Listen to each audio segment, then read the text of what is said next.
Nandiyan na, Mama. Ano ba naman itong si Lolo? Hindi ba lang kumonsulta sa akin? Ang dapat niya kiluwa pinaparusahan. Masyado siyang maksarili. Gusto daw niya na maging isang ordinaryong bata.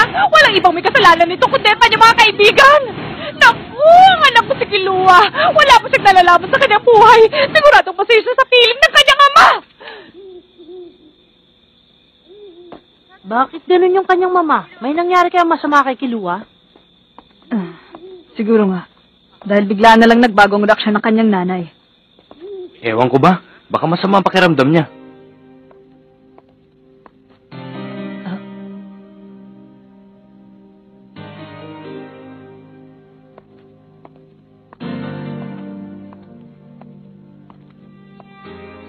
Master Kiluwa?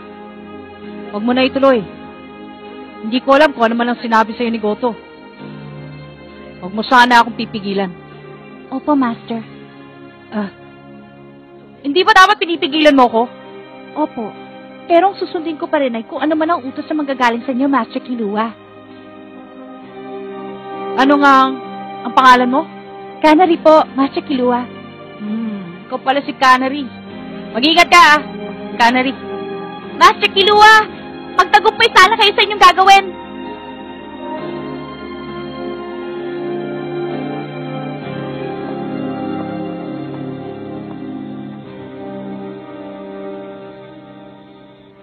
At alam niyo ba kung ano sinabi ni Gon kay Hanzo nung naglalaban sila?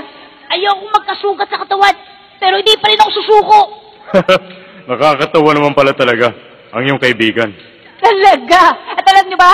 Kiluwa, gusto mo ba siya makita? Oh, bakit nagkaganyan na itsura mo? Sabi mo sa akin. Hindi na lang. Wala naman akong karapatan na makita ang aking kaibigan. Bakit naman? Naging magkaibigan kaming dalawa. Magkaibigan, magkasangga. Pero inuwanan ko sila. Kaya ba hindi ka makikipagkita sa kanila?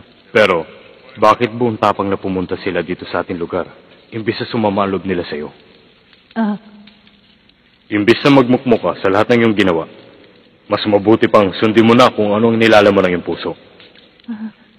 Isipin mo, Kiluwa, ni minsan hindi pa tayo nag-usap bilang ikaw ay isang anak at ako naman ay isang ama. Pinalaki ako ng aking mga magulang para maging isang tagapaslang.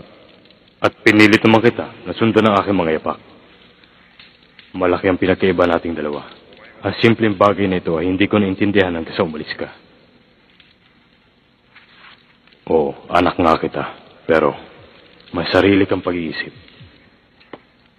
Gawin mo ang gusto mo. Ngayon, kung sakali mapapagod ka, pwede kang bumalik dito, anak. Uulitin ko ang tanong. Gusto mo makita ang iyong mga kaibigan? Naintindihan ko. Mula ngayon ay malaya ka na. Pero, ito lang ang tatanda mo.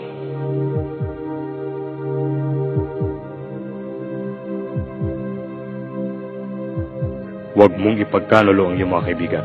Maliwanag?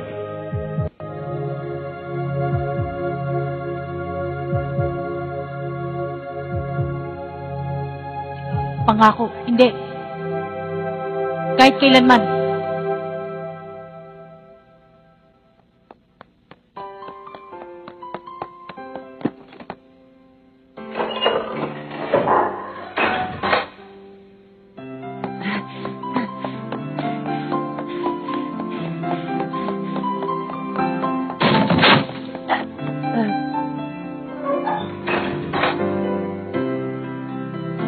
Kiluwa, wala ka na magagawa pa. Kanina pa sila umalis. Mabuti pa bumalik ka na sa iyong selda.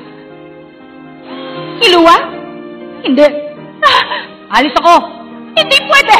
Hindi mo ba talaga naiintindihan ang nararamdaman ng iyong mama? Ako at ang lahat ng tao ng dirito ay nag-aalala sa mga ginagawa mo. Pero tignan mo yung ugali. Tama na! Hindi ka maaaring umalis dito! Kiluwa!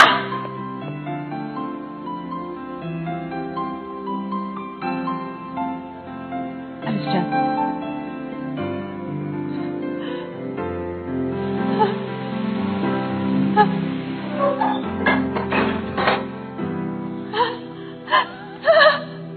Kiluwa, ang galing! Hindi ko akalain matatakot na ako sa titig ng kanyang mga mata! Ano ba talaga ang laman ng isip mo? Bakit mo siya pinabayaan umalis dito? bahay ni Irumi. Bakit pinakawalan mo pa? Mabuti pang pabayaan mo muna siya. Hindi pwede. Hindi ka ba nag-aalala sa kanya? Alam mo namang ito na ang tamang panahon para malaman ni Kilua na siya ang papalit bilang tagapamahala sa pamilya ng Zodit. Ano sinatawa-tawa mo dyan? Ano? Nakikinig ka ba?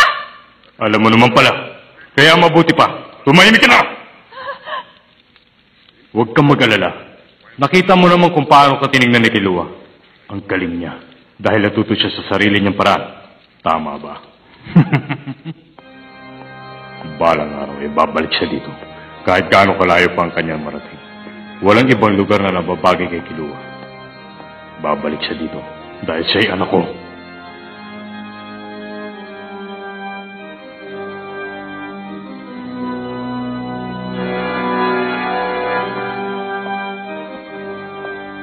Nandito na tayo. Mayordomo pala nakatira dyan. Para sa akin, bahay bakasyonan na yan eh. Ang lahat ng mayordomo dito, ang naninirahan sa bahay na yan. Ha? Ibig mo sabihin wala dyan si Kilua? Wala. Ang mansyon nila ay malayo pa dito. Ha? Totoo nga, ang mundong ginagalaw nila iba sa atin.